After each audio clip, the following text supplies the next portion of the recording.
ఈరోజు ఖగోళ విజ్ఞానంలో మనం స్పేస్ అంటే ఏమిటి దాని గురించి తెలుసుకుందాం. సాధారణంగా మనం పైకి చూస్తాం అనుకోండి, ఆకాశం కనిపిస్తుంది, అంత ఖాళీ స్థలం. దాంతో మనకి కొన్ని ఏదో చంద్రుడు, గ్రహాలు, ఉపగ్రహాలు, దాని తర్వాత నక్షత్రాలు, తోకచుక్కలు ఇలా కనిపించవచ్చు, యాస్ట్రాయిడ్స్ అవి. కానీ స్పేసు చాలా సువిశాలమైనది, ఖాళీ ప్రదేశం అన్నమాట. ఖాళీ ప్రదేశం, దీన్ని స్పేస్ అంటారు. ఆ స్పేస్లోకి మనం వెళ్ళినట్లయితే అక్కడ ఏం లేదు అసలు. అక్కడ డస్ట్ పార్టికల్స్, గ్యాస్ లాంటివి ఏదో అక్కడక్కడ కొద్దిగా ఉన్నా చాలా ఎక్కువ భాగం ఎంటీ, అంటే అందులో ఏమీ లేని ప్రదేశాన్ని స్పేస్ అంటారు. అక్కడ ప్రెషర్ అంటూ, ఒత్తిడి అంటూ ఉండదు. ఇప్పుడు కనీసం మనం గాలి ఒత్తిడి ఉంటుంది, నీళ్ళలో దిగితే నీటి ఒత్తిడిలాగా ఉంటుంది. ఏదైనా మనం సైకిల్ తొక్కుని ముందుకు వెళుతుంటే డ్రాగ్, వెనక్కి లాగడం. అందుకని స్పేస్లో ఏమి ప్రెషర్ ఉండదు. దాని తర్వాత చాలా తక్కువగా మనకి ఈ ధూళి పార్టికల్స్, అంటే కాస్మిక్ డస్ట్ అంటాం, మాలిక్యూల్స్ ఫామ్ దూరంగా ఉంటాయి. అవి దగ్గరగా కూడా క్లస్టర్ అయి ఉండవు కాబట్టి సౌండ్ కూడా ప్రాపగేట్ అవ్వదు, శబ్దం వెళ్ళదు అన్నమాట. అందుకని ఏ విధానమైన పదార్థాలు కూడా స్పేస్లో లేవు. దీనివలన ఏంటి, మనకి స్పేస్లో చూసినట్లయితే ఏమి ఒత్తిడి అన్నది లేదు, ప్రెషర్ అన్నది లేదు. దాంతో వెనక్కి పట్టుకు లాగడానికి ఫోర్సెస్ లైక్ డ్రాగింగ్ ఫోర్స్ లేదు. అందుకని మనం ఏదైనా ఒక స్పేస్ క్రాఫ్ట్కి పెట్టి వదిలేస్తామనుకోండి, అది అలా వెళుతూనే ఉంటుంది. ఎందుకని, దానికి డ్రాగ్ చేసే ఫోర్స్ లేదు, దాంతో ఎదురుగా తగిలేవేమీ లేవు. అందుకని వాటిల్లో అది ప్రయాణం, ఎలాంటి ప్రెషరు ఉండదు దాని మీద. అందుకని ఇలాంటి ఖాళీ ప్రదేశాన్ని స్పేస్ అంటారు. అయితే ఇలా సువిశాలంగా ప్రయాణం చేస్తుంటే మనకి అక్కడక్కడ కొద్దిగా మెటీరియల్, అంటే కాస్మిక్ డస్ట్ లాంటిది ఒక చోట గుమ్ముగూడి ఒక ఉండల్లాగా లేకపోతే పదార్థంలాగా ఒక దీనిలా కనిపిస్తాయి. ఇది చాలా తక్కువ. ఓపెన్ స్పేస్తో చూసినట్లయితే ఇవే మనకి గ్రహాలు, ఉపగ్రహాలు, దాంతో యాస్ట్రాయిడ్స్, స్టార్స్, ఇవన్నీ నక్షత్రాలు, ఇవన్నీ గెలాక్సీల కింద ఉంటాయి. అలాగే దూరం చూసే నెబ్యులాలు అంటాం, ఈ గ్రూప్, అవి కనిపిస్తూ ఉంటాయి అన్నమాట.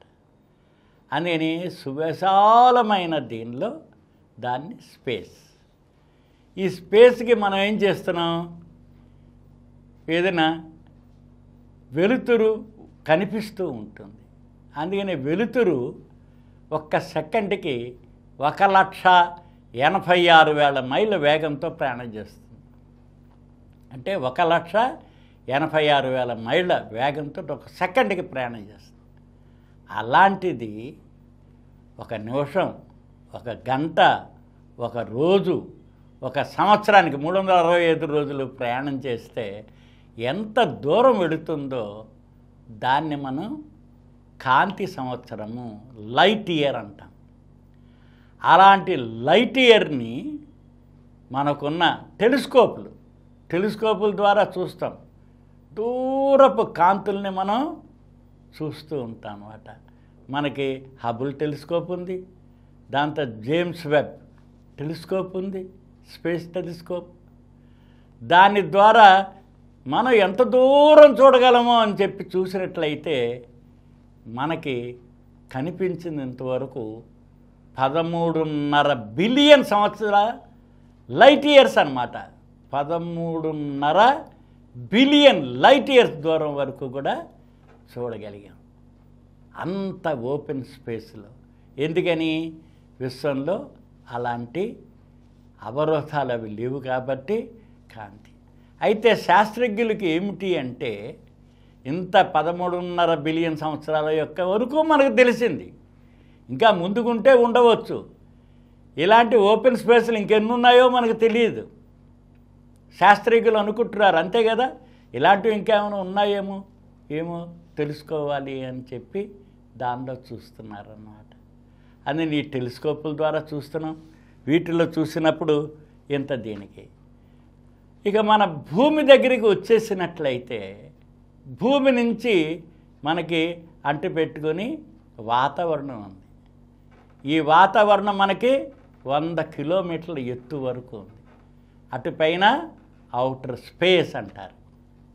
ఎందుకని భూమి చుట్టూ ఆవరించి మనకున్నదాన్ని ఇన్నర్ స్పేస్. గాలి ఇవన్నీ, దుమ్ము ధూళి మేఘాలు ఇవన్నీ మనకున్నాయి. అదే 62 మైళ్ళ వరకు గాలి ఆక్సిజన్ ఇవి ఉంది. అంటే వీ కెన్ బ్రీత్. ఊపిరితిత్తులు పనిచేస్తాయి. గాలి పీల్చుకొని వదులుతూ ఉంటాం. తర్వాత ఎటువంటి ఇది లేదు. దీన్ని కార్బన్ లైన్, కార్బన్ లేఖ అంటారు. అక్కడ తర్వాత ఔటర్ స్పేస్ కింద లెక్క. ఎందుకని మన భూమిని చూస్తున్నాం కాబట్టి.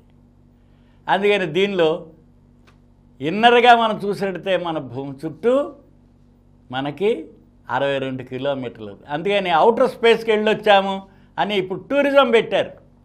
ఒక రాకెట్లో తీసుకెళ్ళి ఆ కార్బన్ లైన్ రాటించి వెయిట్లెస్నెస్ ఉంటుంది. అక్కడ వెయిట్ ఏమి ఉండదు. గాలిలో తేలిపోతాం. మనం కుర్చీలో కూర్చుంటే లేచిపోతాం, ఉండలేము మనం. దాని తర్వాత అక్కడ గాలి ఉండదు. అందుకని మనం తీసుకెళ్తాం. ఎలా అయితే ఆక్సిజన్ ఇవి ఉంటాయో ఆ క్యాప్సూల్స్ నిండా ఆక్సిజన్ నింపి అక్కడ బ్రీదింగ్ చేయడానికి వీలు ఉండదు. అందుకని మన భూమి యొక్క చూసినంత వరకు సుమారుగా 100 కిలోమీటర్ల వరకు మన ఇన్నర్ స్పేస్ ఉంది. దీనిలో గాలి, దాని తర్వాత ఒత్తిడి, మాలిక్యూల్స్ ఇవన్నీ చాలా ఉన్నాయన్నమాట. మన భూమి చుట్టూ ఆవరించి ఉన్న లైఫ్ అంతా ఉంది చాలా. బయటికి వెళితే ఏం లేవు. చంద్రమండలానికి వెళ్ళొచ్చాం. 24 మంది వెళ్ళారు, 12 మంది దిగి నడిచారు. మన రోవర్స్ ఇప్పుడు మార్స్ మీద తిరుగుతున్నాయి. బగ్గీలు మన ద్రోణులు లాంటివి ఎగురుతున్నాయి. అంతా కూడా మనం తీసుకెళ్ళి అక్కడ ఉన్న అట్మాస్ఫియరిక్ కండిషన్స్ని బట్టి తెలుసుకోవడానికి, మినరల్స్ తెలుసుకోవడానికి మనం ఎక్స్ప్లోర్ చేస్తున్నాం. ఔటర్ స్పేస్లోకి మన రాకెట్లన్నీ కూడా వదులుతున్నాం అన్నమాట. అందుకని మన స్పేస్లో ఉండేవన్నీ కూడా తెలుసుకోవడానికి శాస్త్రజ్ఞులు పరిశీలనలు ఎక్కువ చేస్తున్నారు. దానిలో ముఖ్యంగా చూసినట్లయితే మనకి చాలా వరకు ఈ స్పేస్ రేడియేషన్, ఇప్పుడు ఆదిత్య L1 అని పెట్టాం మనం, సూర్యుడి నుంచి వాటి నుంచి వచ్చేది. ఈ రేడియేషన్ ఏవైతే ఉన్నాయో అవి light rays, the gravitational waves, x-rays, gamma rays ఇవన్నీ మనకి స్పేస్ అంతా ఆవరించి ఉన్నాయి. అందుకనే కమ్యూనికేషన్స్ మనం శాటిలైట్స్ నుంచి తెచ్చుకోగలుగుతున్నాం. ఎందుకని ఇప్పుడు డస్ట్ పార్టికల్స్ అలాంటివి ఉన్నట్లయితేనే లైట్ రిఫ్లెక్ట్ అవుతుంది, విదరవుతూ ఉంటుంది, వాటి మీద పడి స్కాటర్ అవుతూ ఉంటుంది. ఇప్పుడు ఆకాశం వంక చూస్తే బ్లూగా కనిపిస్తుంది. కారణం ఏంటి? సూర్యుడి నుంచి వచ్చే వెలుతురు ఈ 60 కిలోమీటర్ల లోపల మనకున్న డస్ట్ వలన, గ్యాస్ పార్టికల్స్ వలన, ఆక్సిజన్ వలన, వీటిలన్నిటి వలన మనకది బ్లూ లైట్ని, మిగతా కలర్స్ అన్నీ అబ్జర్వ్ చేసుకుని బ్లూని ఎక్కువగా స్కాటర్ చేస్తుంది కాబట్టి బ్లూగా కనిపిస్తుంది. ఒక్కసారి 62 కిలోమీటర్లు దాటిన తర్వాత డస్ట్ పార్టికల్స్ అవి ఉండవు కాబట్టి, గ్యాస్ పార్టికల్స్ ఉండవు కాబట్టి లైట్ స్కాటర్ అవ్వడానికి కానీ దాన్ని ఇచ్చేయడానికి కానీ లేదు. అందుకని డార్కర్గా ఉంటుంది. ఔటర్ స్పేస్ డార్కర్గా ఉంటుంది.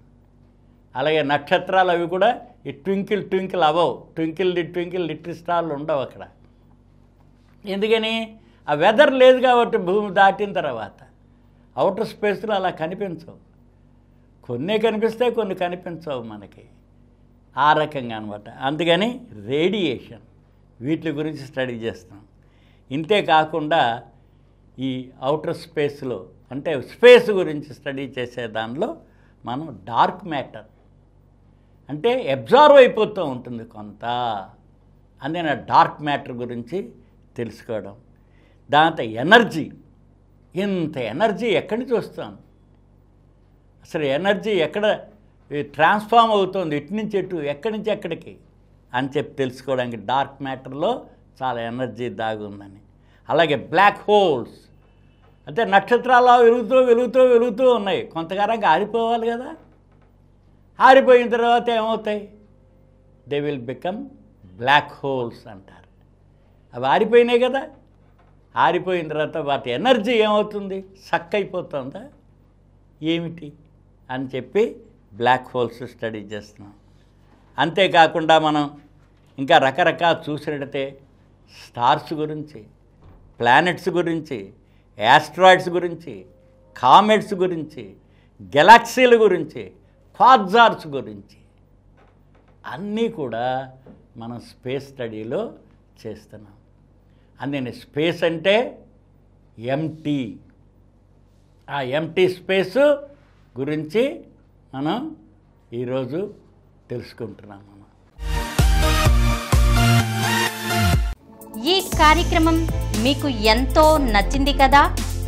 ఇటువంటి మరిన్ని వీడియోల కోసం అనతి కాలంలోనే 20 కోట్ల వ్యూస్ సాధించిన సమరం ఛానల్స్ సమర్పించు సమరం సైన్స్ వరల్డ్ ఛానల్కు సబ్స్క్రైబ్ చేయండి, లైక్ చేయండి, మీ ఫ్రెండ్స్కి షేర్ చేయండి. అలాగే ప్రక్కనున్న గంట సింబల్ని ప్రెస్ చేయడం మర్చిపోకండి.